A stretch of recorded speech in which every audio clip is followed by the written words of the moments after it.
Sewing blog. In this video, I'd like to talk to you about essential sewing tools specifically for beginners.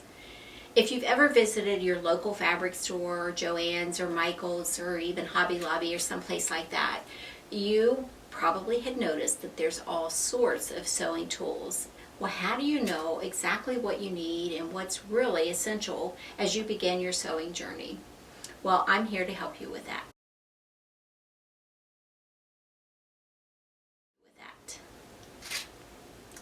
Besides your sewing machine, one of the most important things that you will need are sewing machine needles. Now, sewing machine needles come in different types, such as these ballpoint sewing machine needles and just regular point universal sewing machine needles. For the most part, you will use universal sewing machine needles. Now, be sure to read the manual for your sewing machine to make sure you purchase the right type of sewing machine needles. I really like these Oregon brand sewing machine needles, and I recommend that you buy needles just in a standard 90-14 size and that you keep plenty of these on hand. One of the questions that I get asked the most often about sewing is, how often should I change my sewing machine needle? Well, there's a general rule of thumb that you should change your needle maybe after 6 continuous hours of sewing, or anytime you notice that your thread is skipping, your stitches are skipping, or you have any kind of issues with your sewing. Besides rethreading your machine, one of the things that you will want to check is your sewing machine needles, because needles can get bent, they get dull after some time, especially if you're working with thick materials, or when you get into quilting, you'll definitely want to put in a new sewing machine needle with each project. So besides your sewing machine needle, for your sewing machine, you will also need bobbins. You can buy blank bobbins like this one. They have no thread on it, as you can see. And this is a plastic bobbin. Some machines take a metal bobbin, so be sure to read your sewing machine manual to make sure you purchase the right type of bobbins. Now, I also like to buy pre-wound bobbins. They just come in boxes like you see here, and they're already pre-wound for you in white polyester thread. Since your bottom stitch is what your bobbin produces, and you don't typically see that in your stitching, even with top stitching. So these pre-wound bobbins are just such a time saver, and I've had really good results with this particular brand that I've purchased, and I will link to those below. But be sure to keep a supply of bobbins on hand, because you will sometimes need to match your bobbin thread to your top thread, and so you will need some blank bobbins that you can wind your thread on to match your top thread. Another important thing that you will need are fabric scissors. These are just a pair of Fiskars scissors. A really nice sharp pair of scissors is just such a time saver and such a frustration saver. These scissors literally just glide through the fabric and make cutting a breeze. I also keep on hand a pair of these plastic handled Fiskars scissors. They're pretty inexpensive. You could use any brand that you want, and I use these for cutting paper. If I have a pattern that I need to cut out, a template or something that I need to cut out, anything, scissors, zippers, if I need to cut out trim a zipper, I like to keep these scissors handy. Now, I also recommend that you keep a small pair of scissors handy right by your sewing machine. As you can imagine, these scissors can get kind of clunky, especially if you're trying to trim threads around your sewing machine needle. So keeping a small pair of scissors like these is really handy to have by your sewing machine. You can also use embroidery scissors, which kind of have a little bit of a bend to them, and those are really nice for clipping your threads short. But I just recommend you have some kind of small pair of scissors to keep handy by your sewing machine. So that's a pair of scissors, small pair to keep handy by your sewing machine. Some scissors that you can use for cutting paper, and definitely a pair of scissors that you will use for cutting fabric only. I usually have a tag or some kind of label on my scissors that indicate fabric only, but my family has learned to ask me before they use my scissors, so I'm not as fanatic about labeling everything now. Something else that you may want to consider is a rotary cutter. This is a really nice ergonomic rotary cutter, 45 millimeter from Olfa. What I really like about this rotary cutter is that the blade is retracted every time. You can see the blade sticking out here, and when I let go of the handle, it retracts back, so I'm not going to cut myself. It also has a button on it right here. If I engage that button, it keeps the blade engaged, and I can simply release it by pressing the button on the other side. So this is a really nice rotary cutter.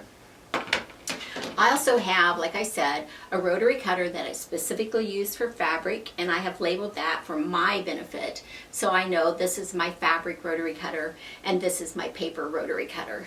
If you use the rotary cutters, you'll also want a rotary cutting mat, like the one I have here on my table. They come in so many different sizes. And you will also want to have a rotary, an acrylic ruler, like this one.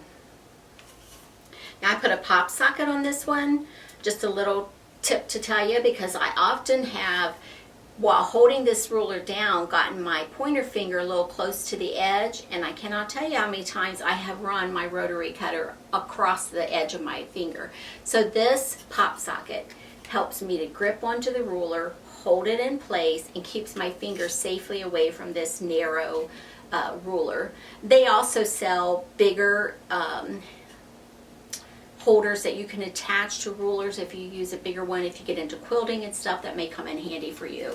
But I highly recommend, although it's not essential for a beginner, that you have a rotary cutter, an acrylic ruler, and a self-healing mat. But that's something for down the road. It does take some getting used to using the rotary cutter, but practice, practice, practice, and you will love it. You will also need some pins. You use pins to hold fabrics together. You use pins to pin your pattern to your fabric so you can cut it out.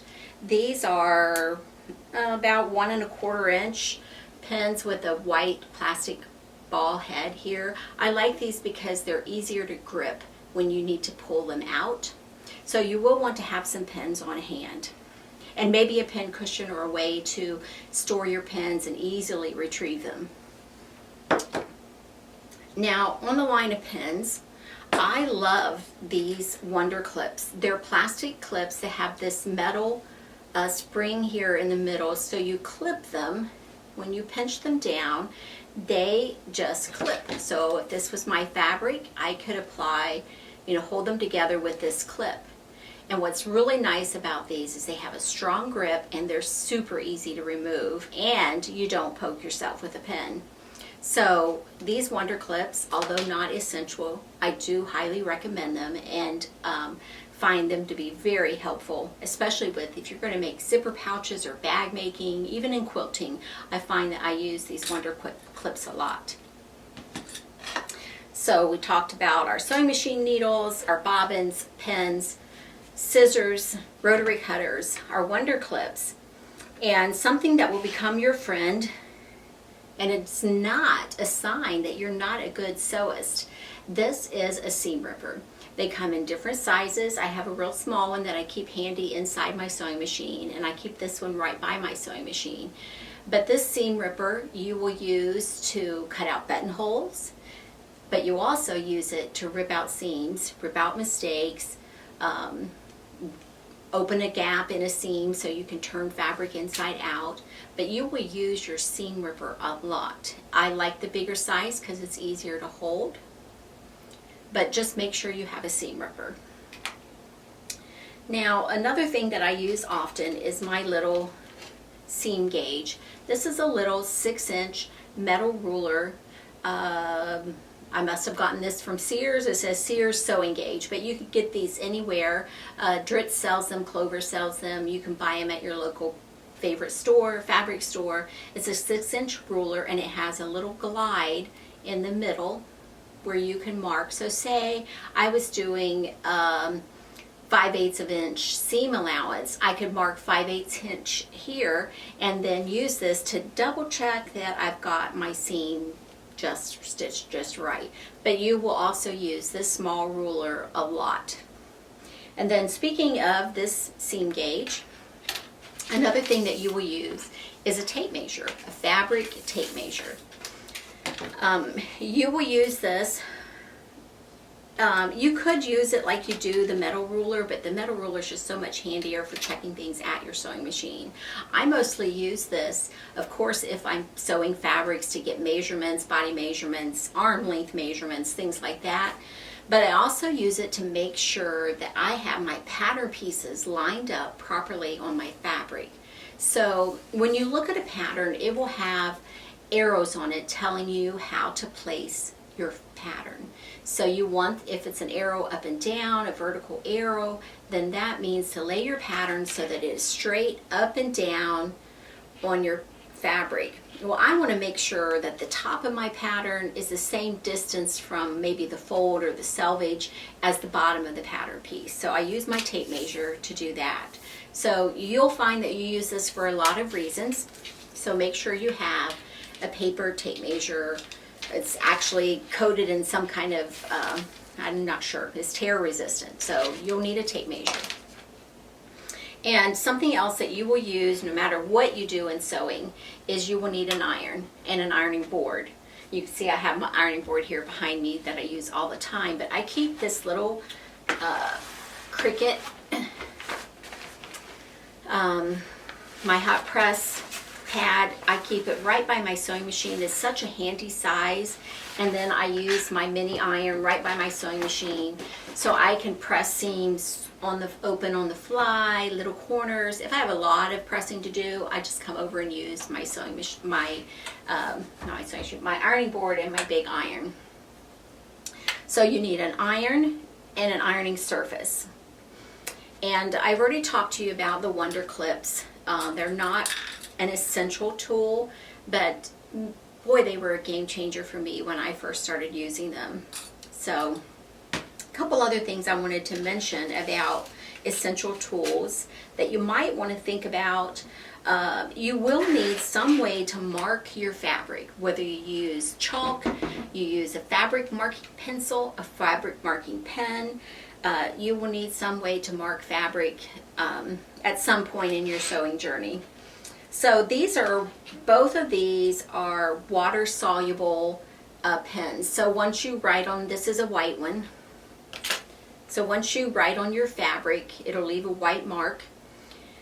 And then once you wash it or you apply some water to it, steam, it will remove it. And this is a fine point Mark Be Gone, and it is another water soluble marking pen, fabric marking pen, has a fine point and it marks blue. But I have found that my favorite fabric marking pens are these friction pens from Pilot.